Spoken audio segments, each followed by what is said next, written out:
Finally, I'm free from that burden. Starting today, my parents are moving in with me at my house. When my parents passed away, my husband Scott demolished our family home and stood in front of its site. He blurted out, "Hurry up and bring the inheritance to our place." I stood there in shock and asked, "What are you talking about? Have you lost your mind?" At his words, I couldn't help but laugh. I realized what this was all about. "Why are you laughing? Don't you understand?" Scott and my in-laws looked at me, puzzled. That's when I told them the truth. My name is Amy Jackson. I was born the eldest daughter of ordinary office worker parents. I have one brother, and we were a very normal family. I married Scott when I was 30, and we had 2 kids. Balancing work and parenting, I suddenly found myself at 52. My son Eric and daughter Judy had grown up to be fine adults, each living on their own and starting their careers. Now was the time to relax with my husband. It was an ordinary life, but I was happy. I thought I would continue to age like this, but my simple life changed one winter day. My father was in a car accident and suddenly passed away. He was only 68 at the time. Our whole family was overwhelmed with grief, especially my mother, who was so depressed she couldn't even eat. "Mom, I know it's hard, but you have to eat," I told her again and again. "I know, but I just don't have the appetite. It feels like there's something stuck in my chest," she replied. My brother and I thought she was just emotionally distressed and watched her for a while. However, she rapidly lost weight in just 3 weeks. Worried, I took her to the hospital. The diagnosis from the doctor was shocking. Cancer. The cancer was advanced, and surgery wasn't an option. She had about a year left to live. I hadn't had the chance to really take care of my parents yet. When I thought I had lost my father, now my mother was facing this illness. I was even more devastated than when my father passed, but I couldn't grieve forever. My brother lived far away and couldn't help, so it was up to me to take care of my mother. I told Scott that I wanted to live with my mother. I couldn't leave her alone, both emotionally and physically, during her illness. But Scott's reaction surprised me. "We just finished dealing with your dad's funeral, and now I have to be dragged into more of your family's issues," he said with a sigh, clearly annoyed. "You don't have to say it like that. Can't you just drive her to the hospital and back?" "Do we really have to live with her?" I asked. "I think she might feel lonely. If it's not okay, maybe I can just live at my family home for a while," I suggested. Scott became indignant. "And who's going to take care of my meals while you're gone?" "I'll come and cook, of course." "What about cleaning? Who's going to do the laundry?" he demanded. I fell silent. I intended to do what I could, but I couldn't do everything as before. Being confronted with this reality hurt. If someone said I was being selfish for wanting to care for my mother, I wouldn't be able to argue back. I'm sure my mother, being considerate, would say everything is fine as it is, but I really wanted to do something for my parents. "Fine, but I'm not helping with anything, you hear?" Scott grudgingly said to my silence. His attitude was arrogant, but he had ultimately agreed. "I'm sorry and thank you," I said. Although I thought he was being awful, he had agreed to my wish. I suppressed my desire to argue back and thanked him. Despite the trouble, Scott and I started living with my mother at my family home. We had originally been living in a house provided by Scott's employer. Scott was an only child, and since his father really wanted us to live together, we didn't plan on buying our own home. We were going to eventually move in with Scott's parents. Living in the company housing was more convenient for work, and the rent was only about $1,000 a month, so it wasn't a big burden.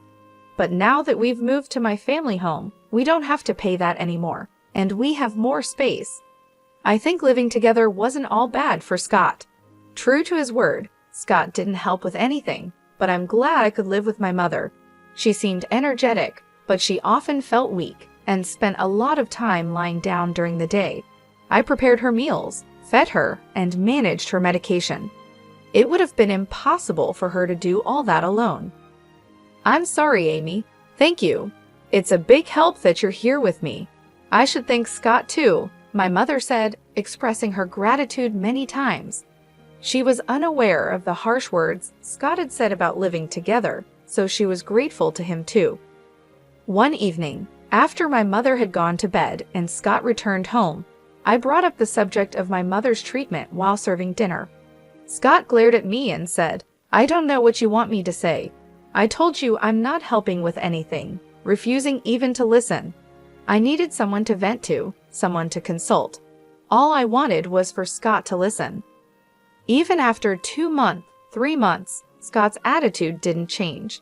He constantly complained about living together, acting as if he was doing a great favor, and his behavior became more obnoxious day by day. But I couldn't say anything against it. Between worrying about my mother and being considerate of Scott, I was becoming more stressed. Around the time of the 2-year prognosis, my mother's condition worsened rapidly, and she was hospitalized. 5 days later, she passed away.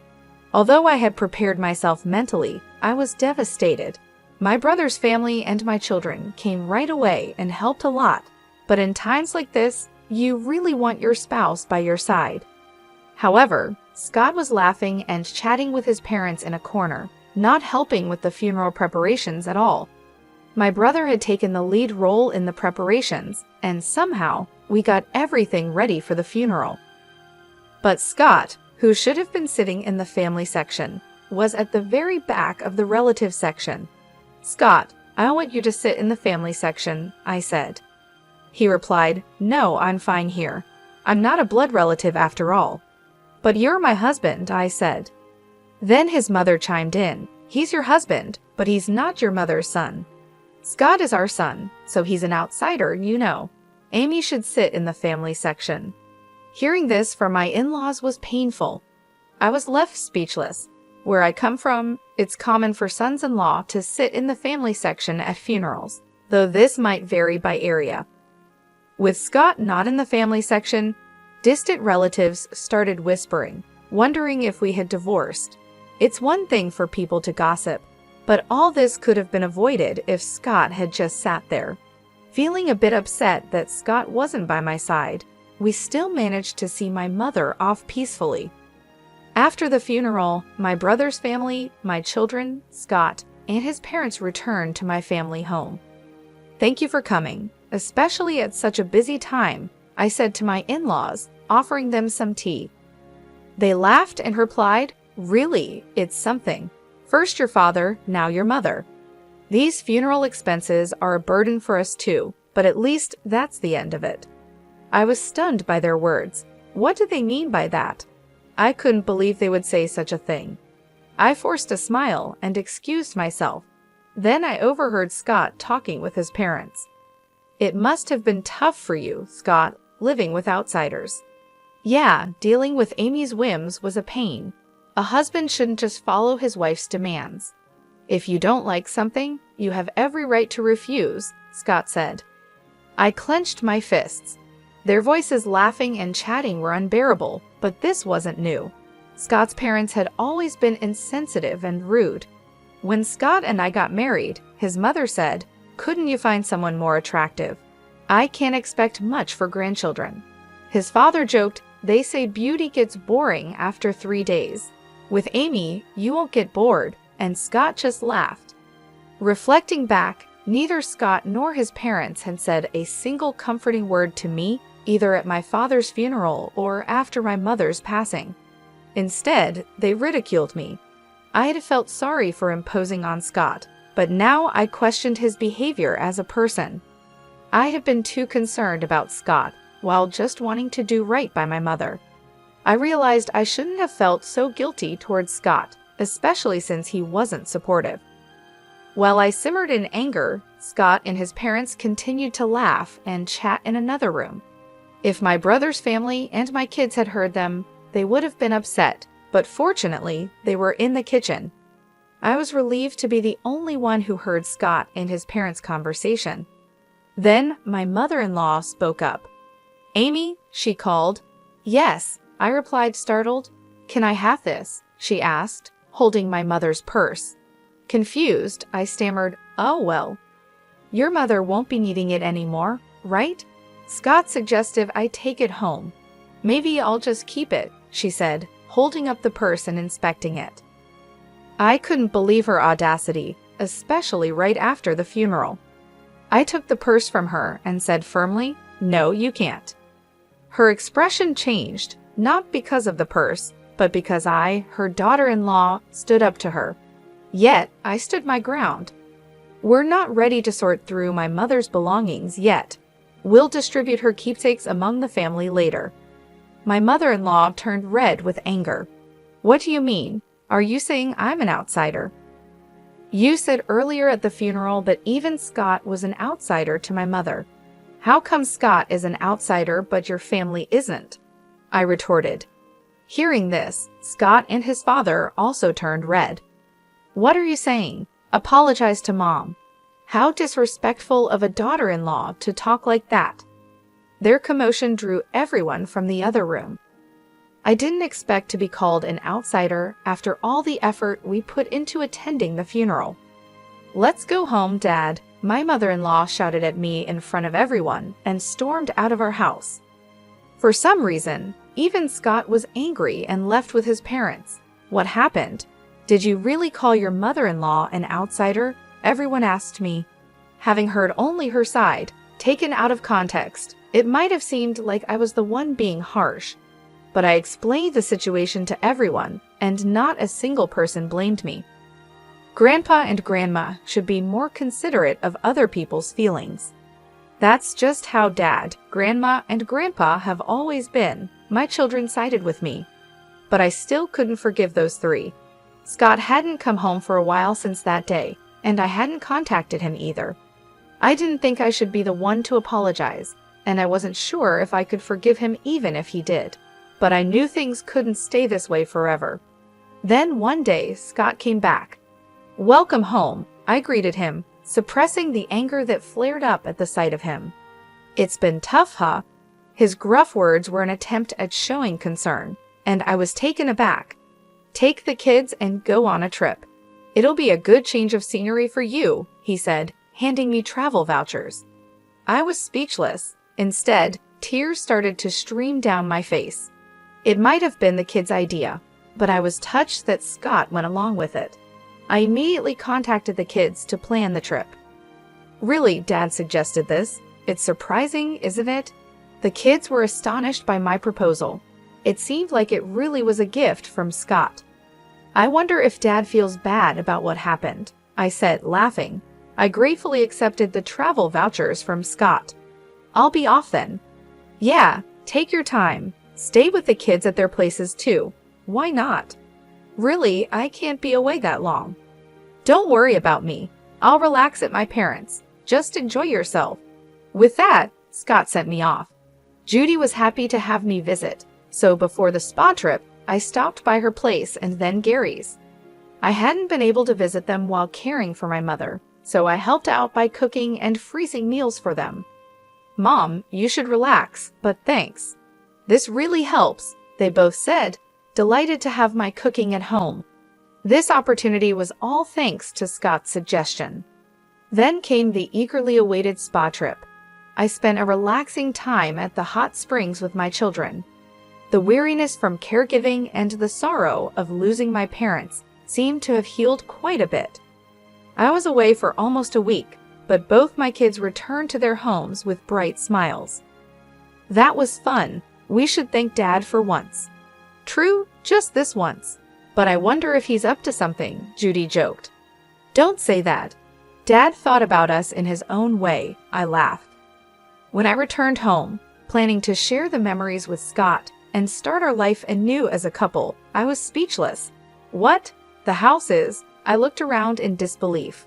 Despite recognizing the location, the family home that should have been there was gone. Then, out of nowhere, Scott appeared, followed by his parents. They were grinning at me, standing there dumbfounded. "Scott, what's going on?" I asked. With the same sickening smile, Scott said, "Finally, I'm rid of that baggage. Starting today, my parents are moving in with me at my house." "What are you talking about?" I replied, trying to stay calm. "Have you lost your mind? Your family home has been demolished. Bring the inheritance to our place quickly." Whatever you inherited, it's Scott's now. I realized then that the disappearance of the house was Scott's doing, and it was all for the inheritance. Such betrayal after thinking about the future on my way home. I was filled with indescribable sadness and anger, but demolishing the house won't go Scott's way. I won't let it. I burst into laughter at the sight of their smirking faces. My laughter baffled Scott and his father. "Why are you laughing? What a weird woman. Has she gone crazy?" my mother-in-law said, looking at me as if I were eerie. Facing the three of them, I spoke up. "Don't you guys know what you're talking about? I haven't inherited a single penny, so there's no inheritance." After saying that, I burst into laughter again. They had mistakenly thought they'd become rich from the inheritance. Their wild imaginations and actions had me in uncontrollable laughter. "What do you mean? Explain yourself," Scott demanded. But I kept my mouth shut. I felt no need to enlighten them. "Before that, I'm not going to live with strangers. If you want to live together, go ahead alone." Ignoring Scott's question and rejecting his suggestion made my mother-in-law furious. "You helped with your parents' housework, but you can't do ours? You're aware of the circumstances, right? I agreed to live together, didn't I?" she yelled. "I told you I didn't want to live together. Have you forgotten that? You chose to live together to avoid housework." I refuted them one after another. "Also, demolishing the family home like that, there are things you just shouldn't do." I yelled at them and then left. Behind me, Scott's voice called out, "Where are you going?" But I didn't look back. Right now, I needed to find a place to sleep for the night, and I really didn't want to see Scott's face. I immediately consulted a lawyer. Demolishing a house couldn't be that easy. The house was still in my mother's name. As I wondered which company had done it, an unbelievable truth came to light. Scott and his father had demolished it themselves. His father, who worked in demolition, enlisted the help of acquaintances and even rented heavy machinery. The planning was meticulous. Moreover, they even gave me travel vouchers to get rid of me. Tears welled up in my eyes at the realization of being deceived. The frustration was unbearable. Is there any way to punish all three of them? I tearfully explained my situation. The lawyer smiled at me kindly. "Scott unlawfully demolished the house in your mother's name. He could be charged with property destruction and held liable for damages. Let's start by demanding a formal apology from Scott and his parents." I nodded in agreement, and the lawyer quickly took the necessary actions. A few days later, Scott called me, furious about the legal notice he received. "What's with this certified letter?" he yelled. "Oh, you got it. You destroyed my precious house, so of course you have to compensate," I replied. "Compensate? We said we were moving to my parents' place. I demolished a house that nobody was going to live in. You should be thanking me, not asking for compensation. Now bring the inheritance and come back home," he said arrogantly. "Thank you for demolishing my house? Don't make me laugh. And what inheritance? It's not even settled yet," I shouted back. Scott was silent, seemingly taken aback by my anger, which I rarely displayed. The reason I laughed when the house was demolished was exactly this. I had a whole year with my mother. It was obvious that we would discuss matters of inheritance. So I told my brother I didn't want anything and to give it all to him. As a result, he inherited all the cash and stocks. He insisted that I should have the house since he lived far away and couldn't manage it. If I wasn't going to live there, it could be rented out. That was the plan. Either you and your father restore the house to its original state or pay the amount specified in the letter. I was considering settling this amicably. "Well, fine. If you can't pay, I'll file a police report and sue you," I declared. "I'm sorry. I didn't think you'd get so angry," Scott said, starting to make excuses. "Of course, I'm angry. What do you expect?" I snapped. Scott seemed to think that if my family home was gone, he wouldn't have to live with his parents. His father had always wanted to live together and had a fondness for Eric. Scott had refused to live together before, citing difficult commutes, but his parents thought I was the one against it. So he convinced them by demolishing my house and making it seem like I'd move in with them with the inheritance. but I couldn't forgive him after hearing such a thing. Please give me a break. I didn't mean any harm. Dad's sorry too. If he's truly sorry, then agree to the settlement, I said and hung up the phone. Scott kept calling and sending messages, apologizing. If you're sorry, just transfer the money, I pushed him away. I knew my childhood home couldn't be restored, but this was the only way I could deal with my unbearable feelings. I stayed at Judy's place. My brother's family and my children knew about the situation. Although my brother must have been angry about our house being demolished without his consent, he said, I won't interfere, but I'll help in any way I can. Do what you think is best, Amy. Everyone condemned Scott's actions and supported me. A month passed without any compensation or alimony payment from Scott. During that time, there was no contact from him. I couldn't stay with Judy forever. I wanted to get the money as soon as possible to at least establish a living foundation. Contrary to my wishes, something unbelievable happened. It was revealed by Judy. This apron looks a lot like Grandma's, she said, showing me her smartphone screen. I was surprised when I saw it. It was a listing on a flea market app. The apron Judy mentioned, similar to my mother's, was a unique one I had made for her. What? This is Grandma's apron. I made it, so I'm sure, I said. Judy quickly checked other listings. The seller seemed to have recently joined the app with no transactions or reviews yet. There were nearly 50 items listed, and to my horror, all of them belonged to my mother. I immediately realized it was Scott. He was the only one who could have taken my mother's belongings after demolishing the house. I called Scott right away. What's this about the app? I asked. App? Scott responded, sounding annoyed. Don't play dumb. You're selling Mom's things without permission, aren't you? Cancel those listings right now, I demanded. Scott, sounding panicked, replied, What? No, it wasn't me. Who else would do such a thing? I'm coming over right now to get everything back, I said and hung up. Then I immediately headed to Scott's parents' house with Judy. Where are Mom's things?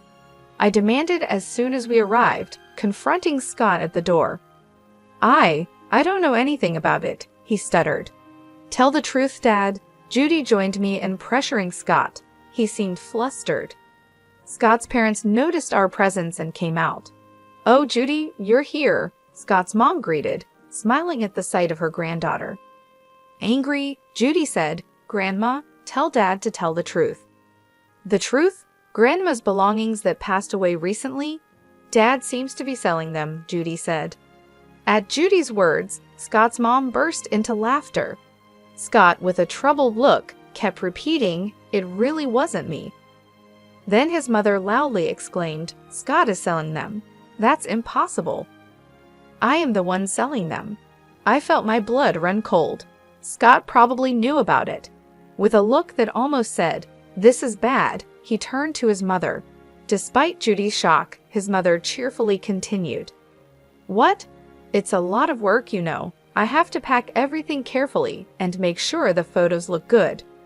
She seemed oblivious to the fact that she was selling stolen goods, chatting happily about the app. I struggled to restrain myself from lunging at her. Cancel the listings. Those aren't yours to sell. Judy, red with anger and tears in her eyes, pleaded with her grandmother. However, Scott's mother seemed displeased. What's the big deal? I finally found a hobby I enjoy. I use the things I can and sell the rest for a little pocket money. It's good for preventing dementia. I'm the only grandma left, so Judy wants me to stay healthy and live long, right? She said nonchalantly. Pleading with her to stop had no effect. There was no sign of remorse. If talking won't help, then action is the only option. Judy, let's go. But, it's okay. Let's go, I insisted, pulling Judy out of the house and heading straight to the police station. I wasn't planning to file a report for the demolition of the house, but theft was a different story. When I explained to the police that my mother's belongings were being stolen and sold, they acted immediately, and Scott's mother's account on the flea market app was suspended. The items wouldn't be sold anymore. I called Scott on the way back from the station. I had your mother's account stopped.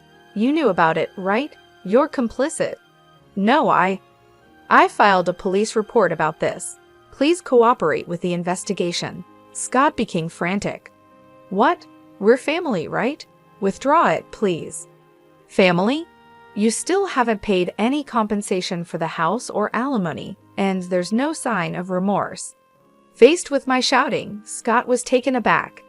Despite everything, I still had feelings for Scott, having lived with him for so long.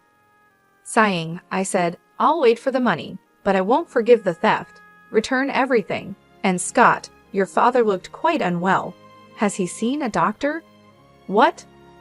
I'm not a monster, so just passing on that message, I said and hung up. Scott's father, whom I had just seen, was alarmingly thin and hadn't spoken much. His complexion was more than just pale, it was unnaturally dark. His ill health was obvious, but that family probably hadn't noticed. His wife was nonchalantly selling stolen items, and Scott only acted tough with me. They lacked any real concern for others.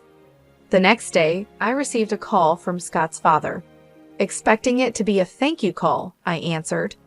I got the complete opposite reaction. What do you mean by treating me like a sick person? Planning to dump me in a hospital to get rid of the hassle?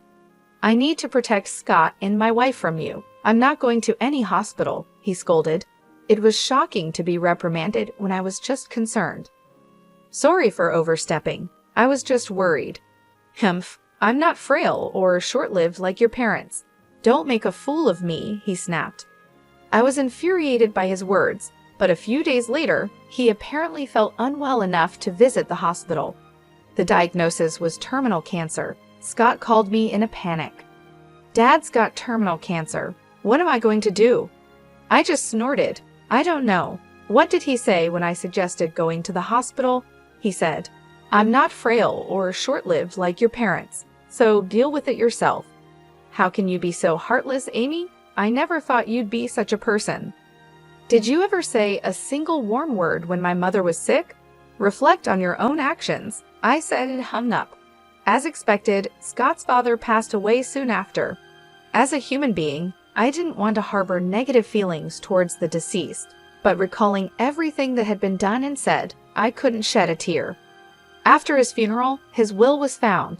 Despite all this talk of not being short-lived, he had made thorough preparations. The house goes to the grandson Eric. The rest of the estate is to be divided between my wife and eldest son. I was surprised to see Eric's name. Scott's father had always favored him, wanting to live with him. He must have wanted Eric to have the house even after his death. It was a nuisance for Eric. Renounce the inheritance. You don't need that house, do you? I told Eric, but he was happy to receive it. Inheriting the house was more of a burden than a benefit due to inheritance tax. But if he was pleased, I had no right to say anything. Following the will, Eric inherited the house. His grandmother was happy and paid the inheritance tax.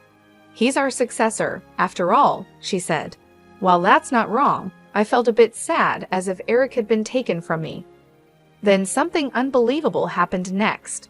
Come over to our house. Scott's call prompted me to head straight to his parents' house. When I arrived, I saw Scott's mother and Scott himself standing in front of their house, stunned. Just like I once had been, the site was filled with heavy machinery and trucks labeled with demolition company names. Workers were tearing down their house right before our eyes. What's going on? It's my house. I can do what I want with it, Eric said, appearing from somewhere, looking satisfied as he watched the demolition. Eric, what are you doing? Stop this right now, Scott shouted. Stopping it now won't make it livable anyway, Eric replied. What have you done? Scott's mother and Scott were begging Eric, but Eric just laughed. Did you forget what Grandpa and Dad did to Mom? Grandma, you were awful to Mom too, right? Did you apologize? Eric's smile turned into a sharp glare at Scott's mother and Scott. They fell to their knees as the heavy machinery continued to noisily dismantle their house. I finally felt relieved seeing this scene. Later, Scott finally paid the damages and compensation from the inherited assets. The stolen items that Scott's mother took from my mother were retrieved by Eric and safely returned to me. "You always have me and Judy," Eric said, and I finally shed tears of relief. Scott's mother and Scott, having lost their house and left with no money, were now living in a company house again. Scott and I had moved out of the company house, but now Scott and his mother had to return, becoming the subject of rumors.